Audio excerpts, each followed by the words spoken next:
Hello everyone and welcome to Conversations With featuring Noah and Matthew.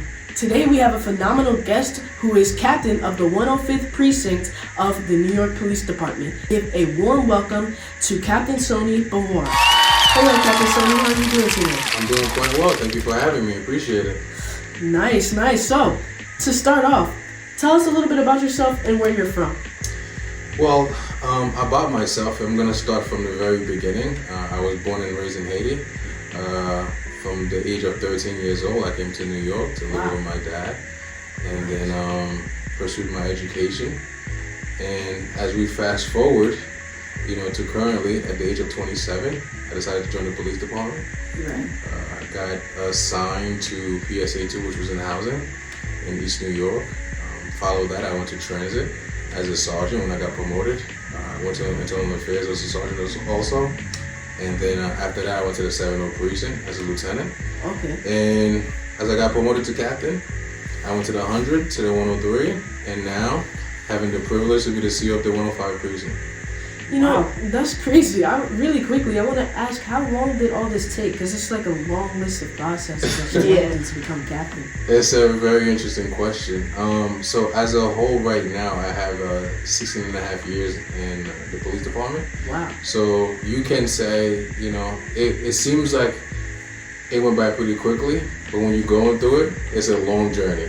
Right. Wow. So, but for 16 and a half years, it's definitely a really, fast process as far as going through the promotion aspect of it. But the journey within the police department is definitely long lasting. 16 and a half years is a long time. That's longer than I've been. So just imagine that. I just want to ask, how long did it take for you to get to Haiti to here? Like, what was the process? What was it like during that lifetime? Like, what was it like?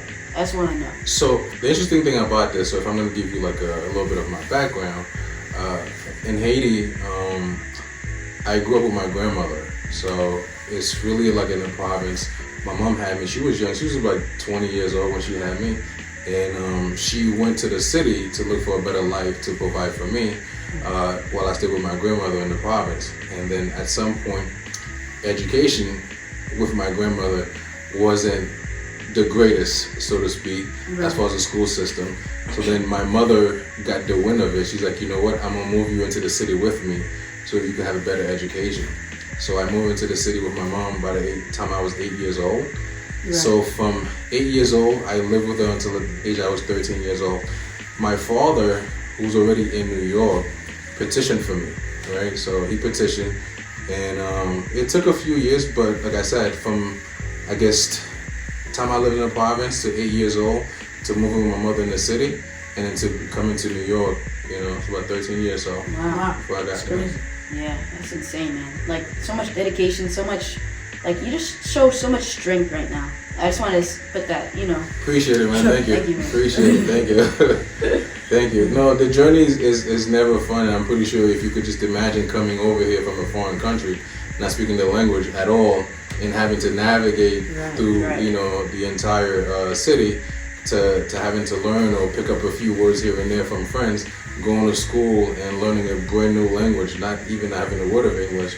So just to be able to navigate through is definitely not the easiest transition. However, I did have a really good support system as far as friends and family who cared enough to actually make sure I stayed, straight and do what I needed to do and learn as much as I could. That's amazing. Yeah. What are some of the struggles going into the police department as a man of color? It's funny. You can pretty much say like I was naive even when I joined, right? I didn't really know what I was getting into when I did join. So even though like I went to school, I went to college, and it took me a while because I was working as a paralegal in a law firm before I even joined the police department. I really didn't know what I was getting myself into, or so much so, when you in the system, right, you're not sure exactly how it's gonna play out. So even when I first started working in East New York in Brownsville, my first year or so, I contemplated leaving because, I feel like it's not what I signed up for. I wanted to be greater, I wanted to be better, and it wasn't really what I was seeing, right? You know, when you police in a neighborhood for everyone in that neighborhood looks like you know, having to put handcuffs on them and taking them to jail, it's not a pretty sight, you know, because you feel like, yeah, they committed the crime, but it's my own people who's committing the crime. It's my own people who have to take to jail. So then therefore, it wasn't easy, and I contemplated leaving. But I'm like, you know what? If I could actually teach, especially the younger generation, if I could actually teach them to make better decisions, you know, I said it's worth staying. So then therefore, if I influence one life so they can make better decisions, I feel like it will be better going forward. So that's what convinced me to stay, and as long as I did. That's true. Actually, it's amazing that you stayed because youth of color, like kids like us, if they see great role models that look like you, they know that they look like you, they have the same skin tone, and there's someone to look up to doing great things like you, that would inspire them to become like you instead of all them seeing is just people looking like them committing crimes. So it's actually a very noble thing to stay and do the hard thing and arrest your own people because, at the end of the day, it will inspire others. Even if it doesn't inspire one person, it will inspire others. So I commend you for doing that. Thank you so much. And, it's interesting that you brought that up because when I first joined, there was someone who looked like me, who kind of like inspired me to pursue my career. He was a lieutenant when I got there, and I remember like the first time we had an interaction, he actually asked me to drive him, right? And then I told him like I couldn't because I wasn't qualified to drive the marked police car at that point in time. And I thought he was gonna be like, all right, I'll find somebody else. But he's like, no, don't worry about it. I'll drive. You just stay in the passenger side, which was unreal to me at that moment. So, and then from there, I picked his brain, asked him a whole bunch of questions. And then from asking questions, I got like a better insight as far as like, I could have a bigger purpose being in here as opposed to just wanting to leave. So, once I was able to, be influenced by his leadership, so I said, if I could pass it going forward, I'll pass what I have going forward. So, like you said, someone, and even at this current rate, people who sees you moving up and even commending the 105 precinct, people have actually approached me and tell me, hey, listen, I love what you're doing. You inspire me, so please keep doing it. So you don't ever know who you're inspiring. You think you're just doing it, but meanwhile, there's a lot of people who looks up to you without even knowing it. And I'm pretty sure a lot of people look up to you guys as well, without you even knowing it. So the work that you do, so long you do it from the kindness of your heart, is going to go a long way. Yeah, right. Yeah, that's true. What are some of the pros of being a captain of, the precinct in the New York Police Department? Wow, it's a really good question. It's funny. It is so much responsibility. Sometimes you don't think about the pros. You just think about like what you're going through, what you have to get solved, and so on and so forth, right? Yeah. You hardly stay back to understand that it's a feat that doesn't get accomplished by most. Right, so not everybody has the opportunity or the privilege of commending a precinct. So to me, coming from where I come from, it was like a dream come true. Because like I never in my life imagined, right, that I would be commending a precinct. So if I said I came here at 13 years old, not even learning a word of English or knowing a word of English, to eventually commending a precinct, those are the biggest pros for me. Right. So I can honestly say the impact that you have on people's lives, the decision that you do make to improve somebody's life, right? Because a lot of times, like, you making technically the final decision, right? If somebody should get a position, they shouldn't get it. So it's kind of like like a fatherly role, so to speak, because if someone doesn't get something, you just have to make sure they get motivated, like stay motivated. So then therefore they don't lose courage, feel like, oh man, I didn't get this spot, I put in for it, or I didn't get it, this person didn't pick me, why they didn't pick me? So that person, you just have to make sure they stay encouraged to do their job, so they don't feel defeated because they didn't get something, So I think those are the, best challenges, but also I think those are the pros also at this rank. Right. That's awesome. Yep. Thank you. How far does your command go? Like what neighborhoods in Queens, New York City? Wow.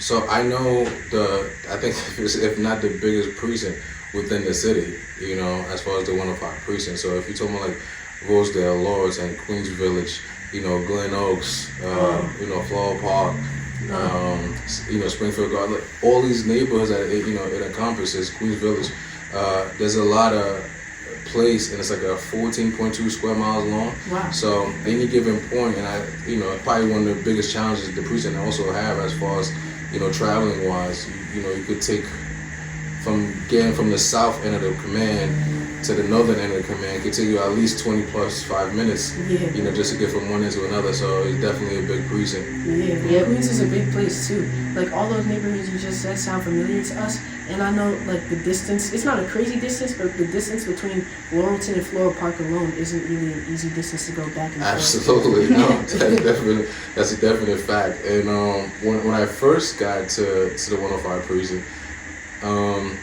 it's funny because like people say it, but until you actually live it, you can't really tell like how far it is to navigate from one end to the next. So yeah, definitely a big precinct. Yeah. For sure.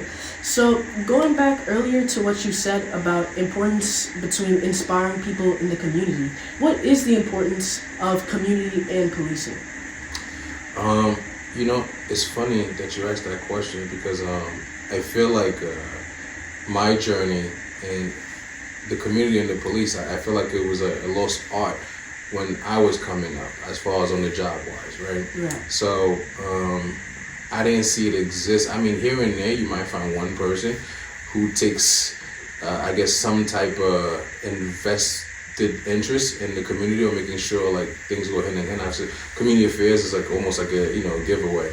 But as far as like the people who does their beat work, day in and day out, you didn't really see it. As I said earlier, when you see yourself arresting the people that looks like you, how could that even say community policing? Like it just seems, counterproductive, right? Like, hey, I'm trying to like, kumbaya and then hug you guys, but meanwhile I'm putting handcuffs on you at the same time. It just does not, go well.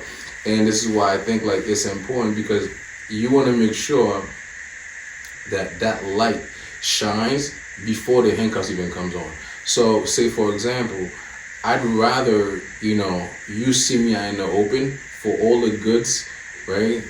If I'm here partaking in an event, shaking hands with somebody, educating somebody who needs to be educated, or even giving them insight into certain situations, I think that's a whole lot better than the first interaction to be, adversarial, to where I'm putting handcuffs on. I never believed in that, even though of course part of police work, it's not the easiest thing. You do have to put handcuffs on people who need to be put handcuffs on. Right. It's not my preferred method. My preferred method, of course, would be like, hey, listen, let's everybody just get along, right? Unfortunately, we know that's not the case. But, I think community, it's so important, to be involved, right, with the police, because a lot of times things takes place, it's really due to misunderstanding, not understanding what the police stand for, what they do, and vice versa.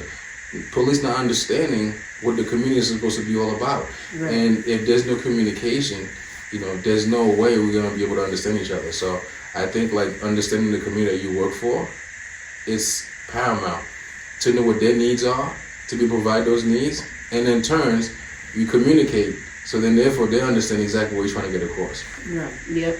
I'll edit this part out, but and so he basically, the definition of all that for the school purposes and STEAM building is empathy. Yeah, right. Empathy. Leading with empathy. Right. Understanding thinking about the other person and the other person thinking about the other person's welfare. If both sides work like that, then you have less situations and less incidents. Right. Yeah. And really quickly to add on to that, do you think that those methods, do you think that it can really, if you practice it in the right ways, do you think that it could really impact the youth to get on a better path instead of just copying what they see happens in, rougher neighborhoods? Absolutely. And I'm going to tell you why. Because, as I mentioned, everything starts with communication, right? And be able to understand.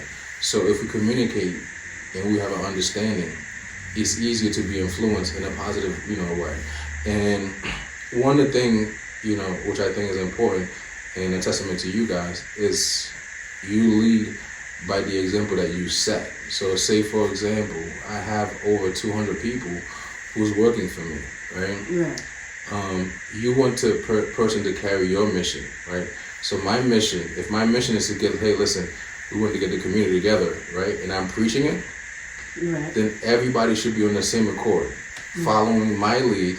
Say, hey, listen, this is what we're trying to get done, and this is how we're going to go about getting it done, right? So I don't ever want the people who works for me, right, to have a different method or idea of what I'm trying to get across.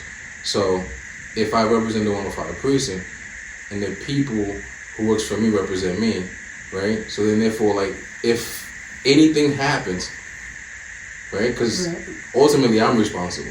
Right. So then therefore, if I'm responsible for everything that happens within the precinct, people who works for me, I have to make sure they have their mindset and my mentality of how I want to get things done. They have to be able to follow that. So then therefore, in the fact of it's working, I want to make sure that if we say, for example, I go to a particular school, I do outreach, talk to the children. You also have to be, I guess, in a way, transparent, so people actually could tell, hey, listen, I'm here and I'm telling you this, right? Not because I'm perfect, but I'm telling you what you could do to better your life or to make better choices. Because at the end of the day, I didn't grow up any different than you did. Right. My environment was not any different than yours, right? I've made certain decisions to impact my life in one way or another. You don't have to do exactly what I do. However, you stay in the right path, you make better decisions going forward to your career. Because the last thing any one of us want is somebody else to have shortcomings, end up in a jail cell, end up in prison. For whatever reason, people do things, whether it's drug selling, playing with guns, or whatever the case may be. We want to make sure we set the right example, so then therefore people will make the better choices within their life. And like I said, it starts young. Yeah. Right. Powerful. Yeah, I definitely see how you point out the fact that communication is key, like especially in the police district. Like you have to. It would be nice if everybody could just communicate with each other and everybody would get along, but that's not the case. People are acting up in the streets. People don't know how to communicate like that. So I just like how you pointed out that there still is a chance for at least some of the world. You know what I mean? Of course. So yeah, I just wanted to point that out. No, I appreciate it. No, of course. I think like in any capacity in life that we are, if we're not able to communicate, it's definitely going to be a lost world. So if I can't communicate with you and you cannot communicate with me, and I don't understand, because communication is also having to be able to understand, right? You may not like, hey, listen, you know what? I hear what you said, but do you understand what I'm trying to tell you, right? So like communication, you also have to be able to understand where I'm coming from, So I could say it, if you're not listening to it, then we're not communicating. You have to be able to actually understand where I'm coming from. My viewpoint, because the funny thing is, like I said, sometimes you can't show people and make them believe, but if they see you consistent with what you do, right, they'll understand, like, okay, you know what, he was consistent, he told me this, he followed through, so then therefore there must be some truth to it. Right. Because no one also wants a hypocrite. Like, you can't say it and then not follow through, so you can't be a hypocrite within your words also. Right. Yeah, that's true. I mean, without communication, we wouldn't even be here right now. Yep. Yeah, a lot of things are, based on the foundation of communication. So, yeah, what you're doing is definitely going to work and empower kids in the near future, because the future's now. Yeah. Thank you, man. Listen, that is my hope, and like you guys, I have kids as well, and I want to make sure I shape them the right way, to be productive members of society, and do the right things by people, by themselves. So yeah, I definitely have to, same way I'll say it, I have to live it also, because, my kids they're like sponge, they'll like soaks up what you say. Obviously, they're not perfect either, but at the same token, like, I can't, be a different version of myself if I'm trying to make sure I instill those same principles in my own kids. Right. So therefore, I go out there, I preach it, but I also go home and preach the same message. So then therefore there is no I'm not gonna give one person this word and I give somebody else a different word. It's the same words goes every, because I want to make sure my kids also, when they go out in the world, they're no different than anybody's kids that's out there in the world. Right. They look just like me as well. So therefore, I have to make sure they know how to do the right thing, right by people, and represent me also in the best of light. Right. Well, speaking about communication, what is your messaging with new members of the NYPD who are under your command? New message. So every time I get new people that comes in, maybe every few months or so, there's an orientation process. Basically, they come to my office, maybe 6, 7 at a time, right? We do the orientation. It pretty much goes as this, right? Same thing I alluded to earlier. You are here, right? Whatever you may have heard, take those away from your mentality. So if you heard the neighborhood was bad, it was all kind of stuff going on in the neighborhood, take those away. Start fresh. Because what happened is, if you come through with the notion that, oh my God, there's a lot of robberies, there's a lot of shootings, then you're gonna think everybody out here is doing shootings, everybody's out here committing robberies. Meanwhile, that is not the case. You have a very small percentage of people who do bad things in the community, right? I want my cops to understand that when you come to this community, you treat everyone with respect, right? You approach people the same way you would approach your own parents, right? So as an elderly person, if you have a brother and sister, you approach you the same way you have a brother and sister. Do not have the perceived notion. The only time that changes, if they change with you. Like, say for example, if I approach you, I say, hey sir, how you doing? And in the bit, you meet me with violence at that point in time, then yeah, you might go to the handcuffs. But any type of orientation I actually have on my cops, the first thing is, listen, have respect for the community. There's a lot of hardworking people that works here, all right? Have respect for them, all right? Same way you would actually, police your neighborhood, same way you police it, with respect and dignity. Because understand people work here, right? A lot of people who actually live in the neighborhood, they're hard workers. So treat them with that kind of respect. Right. Do not, whatever notion that you heard prior to, leaving the academy and coming in, take that away from your mind. Brand new. Right. Yeah, that's important to, enter with a fresh mind, because if you take what people say about the neighborhood into, your recruiting process, and then you go to that neighborhood, you're going to think everybody's a threat and you can mistreat the wrong people. Yeah. And the reason why I say this is because, and obviously it's like 16 plus years ago, but when I first joined, it's what I was told. Like, you go into East New York, you go into Brownsville, it's a war zone, And if in your mindset it's a war zone, what do you take to war? I'm not gonna go to war empty-handed, right? So I'm gonna be arming myself and get ready for this war. But then you meet everybody with that type of war mentality, even though it's not the case. Right. Because there's violence. However, the majority of people out there, they want peace. They want to go to work. There's hardworking people out there. So, but if in your mindset they tell you it's a war zone, you treat everybody like the enemy, like you are at war, and it's not the case. Right. So you want to make sure that message gets across, and that's why, whatever I learned or I was told, if I didn't like it, I do different. Right. So whatever I learned early in my career, what I was told, I didn't like it. I didn't like that, having that mentality. Feel like every day I was going to war. Oh my God, I may not make it back home. I didn't want to have that mentality, because I don't think that's the right mindset to go to, because then you always in defensive mode. Everything that happens, you ready to strike back. And I don't think that's the right mindset to have. So that's why I tell my guys to, have a different mindset. Be open-minded. Don't think everybody is your enemy. That's not the case. Right. Well, now, what's next on your career goal list as Captain Sony Beauvoir? Sorry if I butchered it, but what's next on your career list as captain and with your team at the New York Police Department?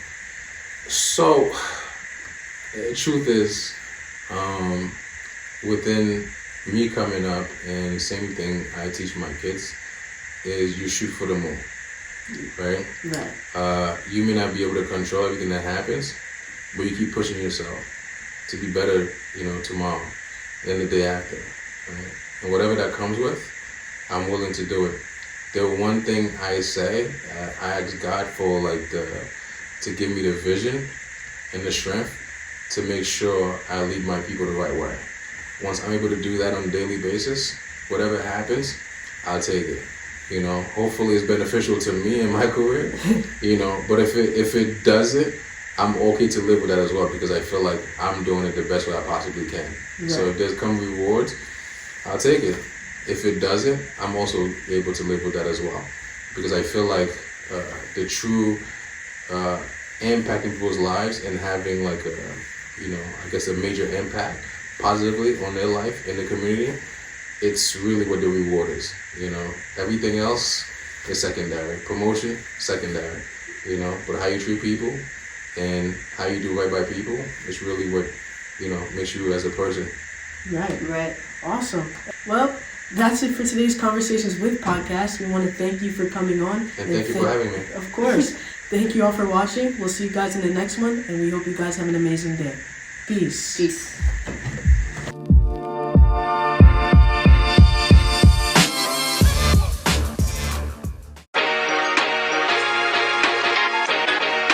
It's for determination. I am determined to work hard, study, ask questions,